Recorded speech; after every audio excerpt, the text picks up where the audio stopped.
¿Se ve que está grabando ahí en la pantalla? A ver. Sí, está grabando, está grabando. Perfecto, perfecto. Ah, les pasa a todos, dice Antonella. Muy bien.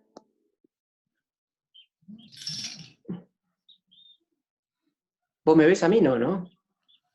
Yo te saqué, pero Ah, ahora bueno.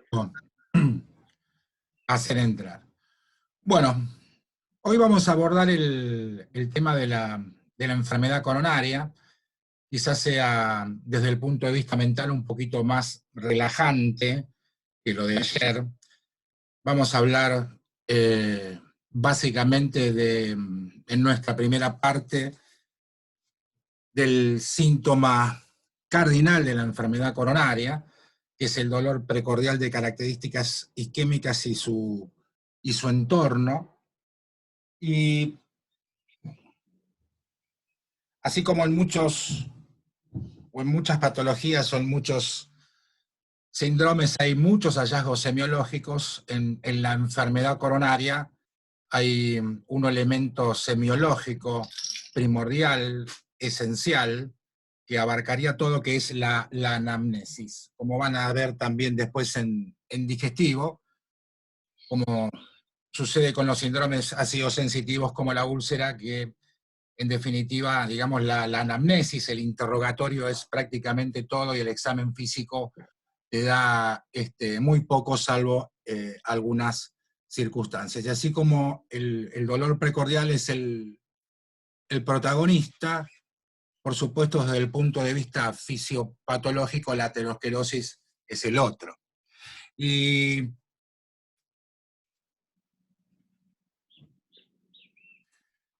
bueno, todos saben lo que es la aterosclerosis, que constituye una respuesta inflamatoria de la pared vascular a diferentes formas de lesión, que está en la mayoría de los episodios de enfermedad cardiovascular, no solamente en la enfermedad coronaria, sino en la enfermedad severovascular, en los síndromes aórticos, en la enfermedad vascular periférica, por ejemplo, la de miembros inferiores, que tiene un carácter crónico que conduce a la formación de placas ateromatosas que, en definitiva, terminan ocluyendo los vasos, ya sea en forma total o en forma parcial, o mediante una complicación trombótica. Ya nos adelantamos para decir que en la mayoría de los casos, cuando una placa ateromatosa se accidenta, se genera una agregación plaquetaria y se forma un trombo.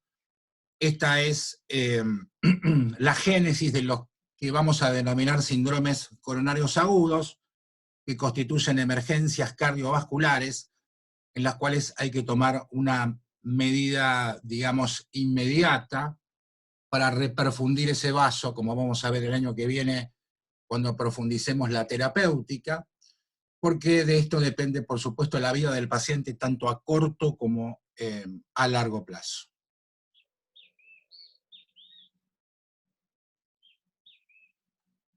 Bien, la aterosclerosis es una enfermedad inflamatoria compleja y por supuesto está vinculada a una serie de factores de riesgo, dentro de los cuales hay 4 que son los que consideramos mayores, que ustedes deben conocer también, que son la hipertensión, la diabetes, la hipercolesterolemia o dislipidemia y el tabaquismo. En amarillo, los 4 grandes factores de riesgo cardiovascular, y abajo, no menos importantes, pero con un menor impacto con respecto a los 4 grandes, que son, por ejemplo, la edad, el sexo masculino, los antecedentes familiares y los eventos cardiovasculares previos. Se hace referencia, por ejemplo, a la edad. La edad es un aspecto que hoy se considera bastante relativo, pero se dice que la factibilidad, probabilidad, posibilidad de tener un evento coronario o ser portador de una enfermedad coronaria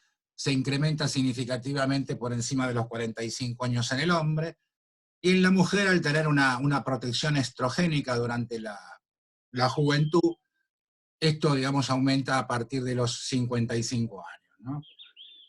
Por supuesto, el sexo masculino es un factor de riesgo antes de que se igualen como consecuencia de igualarse en las edades a edad avanzada. Bueno, los antecedentes familiares de enfermedad coronaria son, por supuesto, importantes. Nosotros somos, en definitiva, los que fueron nuestros ancestros, y por supuesto aquellos que tienen eventos cardiovasculares previos, es decir, que han sufrido infarto, han sido tratados con algún procedimiento de revascularización, como la cirugía cardíaca de bypass, o también llamada cirugía de revascularización miocárdica, para nosotros es CRM, o angioplastía. Cabe destacar que existen algunos factores que nosotros vamos a indefectiblemente poder modificar y mejorar el pronóstico de nuestros pacientes con aterosclerosis o incluso ya con una enfermedad coronaria documentada, como por ejemplo la diabetes. Podemos tratar los niveles de glucemia, lo mismo sucede con la hipercolesterolemia, tratando los niveles de colesterol, tratando la hipertensión arterial con fármacos antihipertensivos, y en lo que respecta al tabaquismo, iniciar terapias de cese tabáquico. Hay factores que, a diferencia de estos que son modificables, no se pueden cambiar. Yo no puedo cambiar la edad de un paciente, no puedo, por supuesto, cambiarle el sexo, bueno, eso es muy relativo hoy en día, pero tampoco le voy a modificar los antecedentes familiares, y menos si ha tenido, no puedo borrar su pasado, si ha tenido eventos cardiovasculares previos. Bueno, existe una larga lista de factores de riesgo coronario, como la hipertrofia ventricular izquierda, la adicción a la cocaína, la obesidad, vida sedentaria, etcétera, ¿no? Pero tienen que recordar los 4 factores de riesgo principales. En cuanto a la fisiopatología de la enfermedad coronaria, esta es la luz de un vaso con un pool lipídico que probablemente se forme a través de las estrías de colesterol a los 14, 15 años, a lo sumo a los 20 años de edad, por alguna situación obviamente ligada a la aterosclerosis. Se produce una ruptura de esta placa ateromatosa, un accidente que obviamente, al tratarse de un proceso inflamatorio, genera la adhesión de plaquetas con la formación de un trombo intraluminal que se propaga dentro de la luz, pudiendo comprometerla en forma total, en forma suboclusiva, es decir, casi la totalidad, pero no la totalidad, o en definitiva en forma parcial. Bueno, esto es más o menos lo mismo en lo que respecta a la aterosclerosis y el proceso patológico de la enfermedad coronaria. Tenemos acá a la izquierda la placa aterosclerótica, digamos, sin ruptura, que termina accidentándose. Se produce o se genera un trombo en su interior como consecuencia del proceso inflamatorio que lleva a una agregación plaquetaria, y se incorpora el trombo dentro de la placa ateromatosa, pudiendo, digamos, ocluir en su totalidad la luz del vaso. Puede haber entonces tres caminos o 3 formas evolutivas. La menos frecuente es esta, es decir, que se provoque un evento embólico a cualquier territorio de nuestra economía. En orden de baja frecuencia, digamos, le sigue esta situación, que es que la placa ateromatosa se estabilice y que lleve a una isquemia crónica, que va a depender entre el equilibrio que exista ante diferentes situaciones entre la oferta y la demanda de oxígeno miocárdico del paciente en cuestión. Y lo más probable, digamos, con esta flecha que es la más significativa, la más gruesa, es que se provoque un evento coronario agudo, una situación de emergencia cardiovascular que requiere una terapéutica inmediata, que consiste en tratar de desocluir ese vaso, porque dijimos que esta situación, al constituir una emergencia cardiovascular, pone en riesgo la vida del paciente a corto plazo y a largo plazo, y constituye una de las principales, sino que la principal causa, junto a la hipertensión arterial, de la insuficiencia cardíaca crónica. Bien, en el caso que se estabilice la placa de ateroma, es decir, que no se genere un evento coronario agudo, es decir, que en definitiva no esté, digamos, comprometida la perfusión miocárdica en forma aguda en el territorio que está irrigando la arteria en cuestión, se producen los que se denominan los síndromes coronarios crónicos o isquemia crónica, a la cual no le vamos a dar mucho protagonismo hoy, pero por supuesto la vamos a tener que definir, porque el escenario de la isquemia crónica corresponde a una vieja definición, quizá una de las más antiguas en lo que respecta a la enfermedad coronaria, que es la que describió Heberden, William Heberden, en 1760 y pico, es decir, casi 300 años,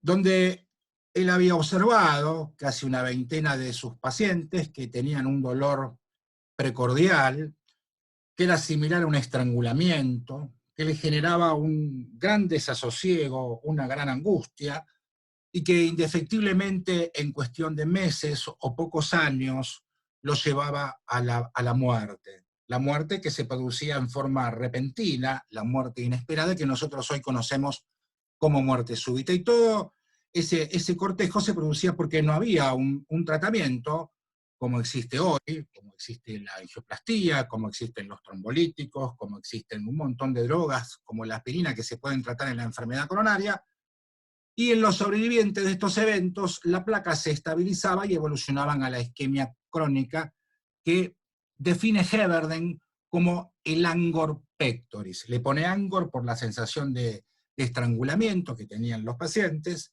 repito, desasosiego, que es la sensación de muerte inminente, y angustia. Y la angina que describe Heberden, que en cuanto a las características del dolor es indistinguible de cualquier tipo de síndrome coronario, y hablo de los síndromes coronarios agudos, sí tenía una serie, o tiene, mejor dicho, una serie de características que hoy la denominan como angina de esfuerzo. Lamentablemente Heberden se murió sabiendo que este dolor era provocado por una enfermedad del corazón, pero no tenía ni la más pálida idea que eran las arterias coronarias las que estaban comprometidas, porque en aquella época, cuando se hacían las prácticas de disección, la grasa pericárdica en algunas circunstancias cubría tanto las arterias coronarias que los disectores no las veían o no les daban, digamos, demasiado trascendencia. Es decir, Heberden se muere sin saber que este dolor, este síndrome clínico, era provocado, por supuesto, por el compromiso aterosclerótico eh, con placa de ateromatosa y trombo y estabilización de la misma en la arteria coronaria. Heberden describe su angina o angor pectoris como aquellas que aparece con el esfuerzo, es decir, ante determinados tipos de esfuerzo, que corta el esfuerzo, es decir, que el paciente ya no puede seguir realizando el esfuerzo que estaba haciendo y que cede con el reposo. Es decir, el dolor aparece con el esfuerzo, corta el esfuerzo y cede con el reposo. Tenemos una placa ateromatosa que está estabilizada, que está ocupando la luz, generalmente no en su totalidad, y ante algún requerimiento, o cuando se produce un incremento en la demanda de oxígeno, el síntoma aparecía. Es decir, como sucede eh, con la angina de Heberden. Entonces, la angina, que alguien le va a preguntar seguramente qué es la angina de esfuerzo, es aquella que aparece con el esfuerzo, corta el esfuerzo y cede con el reposo o con algún tipo de tratamiento, con algún tipo de terapéutica vasodilatadora, como es drogas como la nitroglicerina y sus derivados. Bueno, fíjense esta típica imagen de un señor que debe tener más de 60 años, que sale de un restaurante, parece una noche de frío, ¿no? Eh, Fíjense que lleva un maletín en su brazo izquierdo, y en la escena del crimen, ¿qué vemos? Un cigarrillo. Un cigarrillo en la escena del crimen. Fíjense, se lleva las manos al pecho.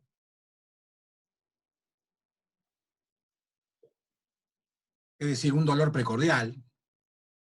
Y parece ser, digo yo, el contexto de una angina de esfuerzo. Es decir, apareció después de una comida opípara con probablemente una situación, digamos, de frío que favorece la vasoconstricción, haciendo un esfuerzo, fumando un cigarrillo. Fíjense que corta el esfuerzo, tiene que largar el maletín y se queda evidentemente en reposo. Bien. En cuanto al protagonista semiológico de la charla de hoy, que es el dolor precordial, me gustaría que alguno de ustedes dijera si conocen las características de dolor precordial de tipo isquémico, más conocido como ANGOR, desde el punto de vista académico. Me gustaría que alguno de ustedes me aportara alguna definición, algún dato al respecto. Alguno de los alumnos, digo.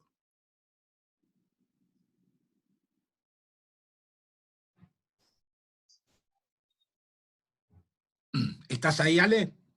Estoy acá, Perfecto, escuchando. perfecto. Abran los micrófonos para hablar. Con confianza. Vamos, alguien se tiene que animar.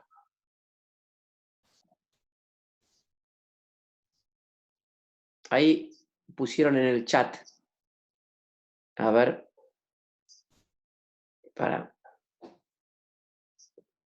En el chat pusieron, es un dolor opresivo. Bien. Es un dolor opresivo, agudo opresivo que se irradia al lado izquierdo. Micaela irradia hacia el lado izquierdo. Irradia al Mora es cuello, a la mandíbula. precordial o subesternal, irradia del brazo izquierdo. No calma con ninguna posición, puede irradiar hacia el cuello. Dolor que suele irradiarse a la mandíbula, brazo izquierdo, mandíbula. Todos los comentarios, sensación de muerte. Sí, perfecto. Los estoy leyendo. Angustia. Bien. Bien, perfecto. El paciente lo presenta con la mano en garra. No es un dolor en un punto específico, sino generalizado. Puede tener disnea y puede ser el único síntoma. Puede acompañarse de sudoración y síntomas autonómicos también. Perfecto.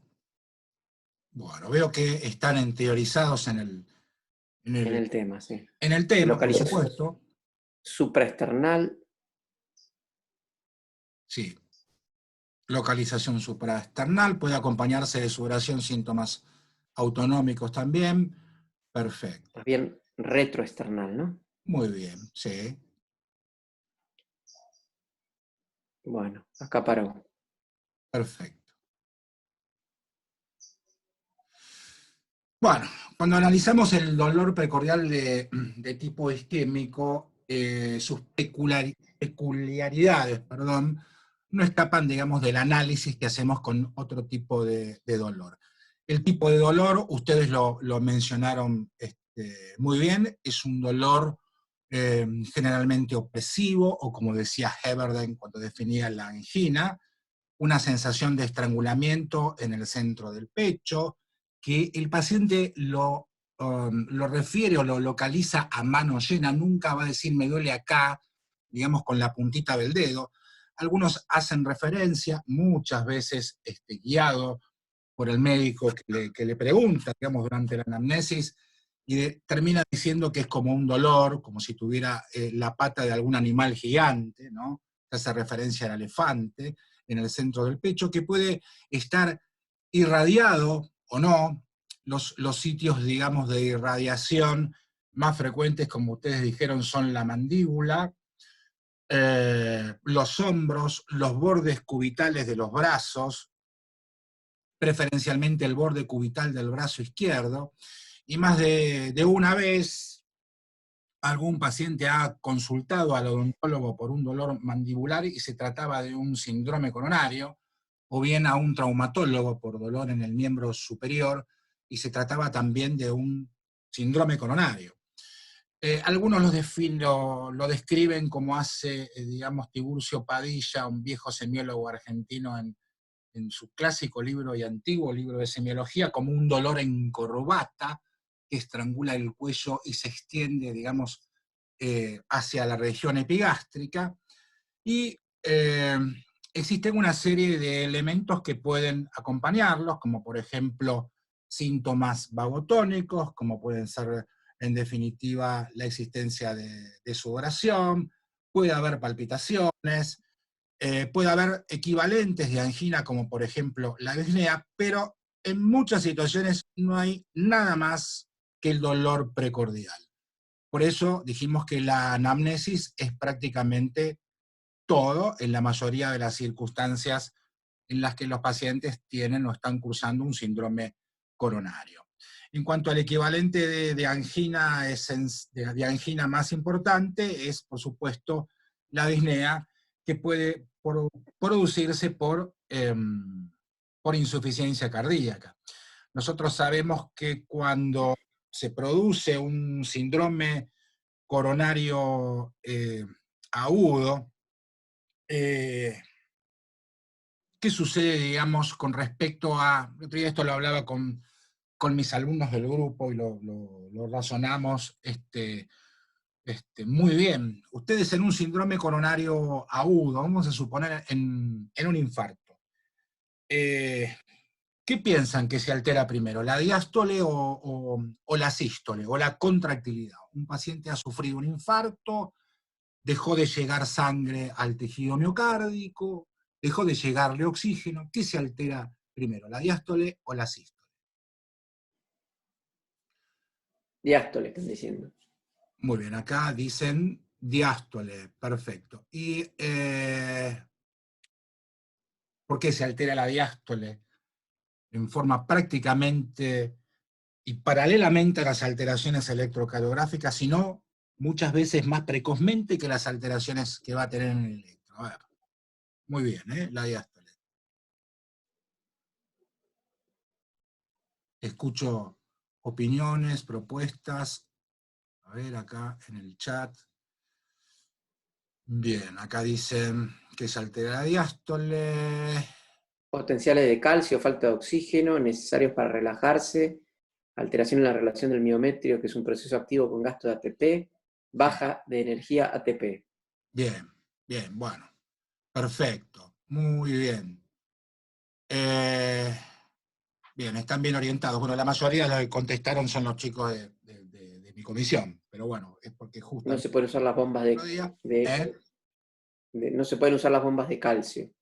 Perfecto, bueno, bien, bien orientados. Digamos que la pregunta es ahora la siguiente: si la diástole es un proceso pasivo o si la diástole es un proceso activo. La sístole es un proceso eh, activo, indudablemente. La pregunta es, ¿la diástole es un proceso activo o es un proceso pasivo? Ahí vemos las Activo, gasta respuestas. ATP. Perfecto.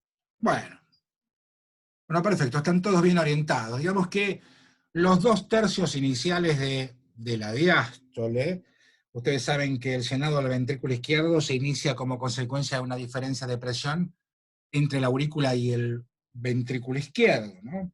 Es decir, hay un llenado inicial, el cual se produce porque la presión de la aurícula vence al ventrículo. Si nos quedamos sin tiempo, volvemos a entrar con la misma clave y contraseña. Bien. Y comienza a llenarse el ventrículo izquierdo. Una vez que empiezan a equipararse las presiones tanto en la aurícula como en el ventrículo izquierdo, la sangre ingresa al ventrículo izquierdo simplemente a través de una válvula auriculoventricular, de una válvula mitral, que va recibiendo sangre que va entrando desde las venas pulmonares. Hasta que al final de la diástole se produce obviamente el aporte de la orejuela, que es básicamente la patada auricular, ¿no? Los 2/3 iniciales de la diástole, es decir, para que el ventrículo izquierdo pueda relajarse, son procesos en los cuales uno tiene que extraer del interior celular el calcio, y esto es en contra de un gradiente de concentración, una bomba ATP-ASA, que en definitiva utiliza, por supuesto, como fuente de energía el ATP, ¿no? Es decir, que es un proceso absolutamente activo, por lo menos en los 2/3 iniciales de su duración. Y la patada auricular, que es el último elemento sería el componente, digamos, pasivo de la diástole. Ahora yo les pregunto, la diástole es lo primero que se altera en un síndrome coronario agudo. Y creo que ya lo dijeron, pero quiero que lo digan de nuevo. ¿Qué necesita para funcionar esa bomba de sodio-potasio ATPasa para sacar el calcio?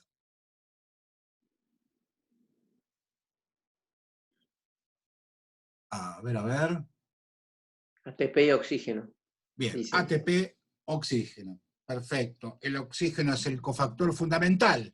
Y casualmente lo que no tenemos en el interior celular o lo que está comprometido por la enfermedad coronaria es nuestro aporte de oxígeno. Se termina alterando la diástole, es decir, el ventrículo no puede relajarse apropiadamente. Y para completar el llenado, incrementar las presiones de fin de diástole, y esto, por supuesto, se va a transmitir a la aurícula, al sistema venocapilar, pulmonar, generando incluso hasta extravasación de líquido y en algunas situaciones edema agudo de pulmón. Es decir, este sería el mecanismo de los pacientes, que no les sucede, digamos, básicamente a todos en la misma dimensión, de la disnea. Perfecto. Bien, esto es más o menos lo que mencionamos recién, el dolor torácico de tipo isquémico, una localización habitualmente retroesternal, con dispersión del resto del tórax, con las características que mencionamos, sensación de una pata de elefante en el resto del pecho, que puede estar irradiado o no, los sitios de irradiación, acá habla del cuello, brazo, mano, mandíbula, epigastrio, espalda, brazo derecho. Y el carácter, por supuesto, es opresivo. Cuando este dolor de pecho aparece con el esfuerzo, corta el esfuerzo y cede con el reposo, este mismo dolor con todas estas mismas características que se ven en el slide, esto forma parte del síndrome de la angina de esfuerzo que describió Heberden o angor pectoris de esfuerzo. Acá hace referencia al epigastrio. En algunas circunstancias, los síndromes coronarios pueden presentarse con dolor en epigastrio y el paciente consulta primero al gastroenterólogo pensando que se trata de una gastritis o de una úlcera. Por eso es importante ante un paciente con dolor en epigastrio y sobre todo, más aún, con una edad avanzada, es decir, no avanzada, sino en una edad, digamos, que la podemos considerar como factor de riesgo, que incluso tenga algunos otros factores de riesgo cardiovasculares, considerar, teniendo en cuenta que de esto depende la vida del paciente, que no se trate obviamente de enfermedad coronaria. Es decir, primero vamos a descartar que el paciente no sea portador de enfermedad coronaria y después, sin menospreciarlo, por supuesto, vamos a ir a la esfera gastroenterológica. Durante muchos años se pensó que los pacientes que tenían un dolor de presentación a nivel del epigastrio, en el contexto de un síndrome coronario agudo, esto se debía al compromiso de la arteria coronaria derecha, que irriga la parte inferior del corazón, específicamente su cara inferior. Digamos que esa zona, por su relación con el nervio neumogástrico, hacía que los infartos de cara inferior se presentaran en el epigastrio. Entonces nosotros decíamos, este paciente que tuvo un infarto y que le dolió inicialmente el epigastrio, era portador de un infarto de la cara inferior. Muchas veces eso lo veíamos. Después se hizo un estudio a gran escala y se observó que en realidad no existía una relación entre la arteria comprometida con la cara del infarto en cuestión. Y se nos desmoronó toda esa idea de que los infartos de cara inferior podían presentarse con dolor en epigastrio más frecuentemente. Eso no es una asociación entonces válida. Bien, dijimos que en lo que respecta a la historia clínica hay un elemento fundamental que es la anamnesis, es decir, nosotros vamos a preguntar rápidamente, a diferencia de otro tipo de pacientes. Recuerden que dijimos que esto constituye una emergencia cardiovascular y que va a requerir romper ese trombo para abrir la arteria y que el paciente recupere el flujo miocárdico. Entonces, esto se tiene que hacer en 10 minutos o menos, es decir, recabar los antecedentes, la presencia de diabetes mellitus, hipertensión, tabaquismo, dislipidemia, otros factores de riesgo. Es orientativo en algunos pacientes jóvenes el uso de algún fármaco o digamos alguna droga ilícita, perdón, como la cocaína, las características del dolor que acabamos de mencionar, y en el examen físico los signos vitales, el estado cardiovascular inicial, que puede estar intacto. Es decir, puede que no exista nada, como sucede la mayoría de las veces, o puede haber algunos elementos, como ustedes mencionaron muy bien, como puede ser la sudoración, etc.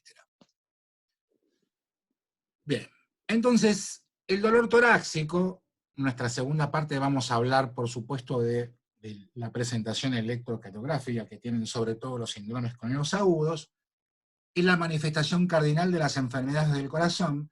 Pero un dato fundamental es que, si bien esto es una emergencia cardiovascular, existen otras causas de dolor torácico que son potencialmente fatales e incluso más letales que el dolor precordial de origen isquémico por enfermedad coronaria. Y acá dice en el slide, con mucho criterio, que la semiología del dolor es importante para establecer un adecuado diagnóstico diferencial y, por supuesto, lo que van a dar el toque final son los exámenes complementarios. Bueno, ustedes deben conocer que existen dentro del tórax una serie de órganos que pueden enfermarse, que pueden lesionarse y que pueden constituir una urgencia que es igual o peor, o más urgente todavía, que un dolor torácico de tipo isquémico. Escucho, sé que muchos de ustedes lo saben, respuestas. Muy bien, ahí hablamos de un aneurisma aórtico, de la embolia pulmonar, perfecto, hablamos más que del aneurisma de la disección, ¿no? Una disección aórtica. Bien, ¿qué más? Bien, de la pericarditis, de una ruptura esofágica. Muy bien, falta una, quizá. Bien, y hablamos de un neumotórax. Perfecto. Sin profundizar en ninguna de ellas, fíjense las cosas que tenemos en el mediastino, pero existen situaciones que, bueno, vamos a considerar, sobre todo cuando hagamos más que nada diagnóstico y tratamiento el año que viene, pero sepan que una disección aórtica que se produce por encima del origen de la subclavia izquierda puede provocar manifestaciones que prácticamente pueden llegar a ser indistinguibles de un dolor torácico de tipo isquémico, y que en definitiva, si la aorta llega a romperse, me dijo el doctor Frego que les dio una clase brillante, ¿no? Muy enriquecedora de disección y aneurisma, cuando la aorta se rompe, ha sido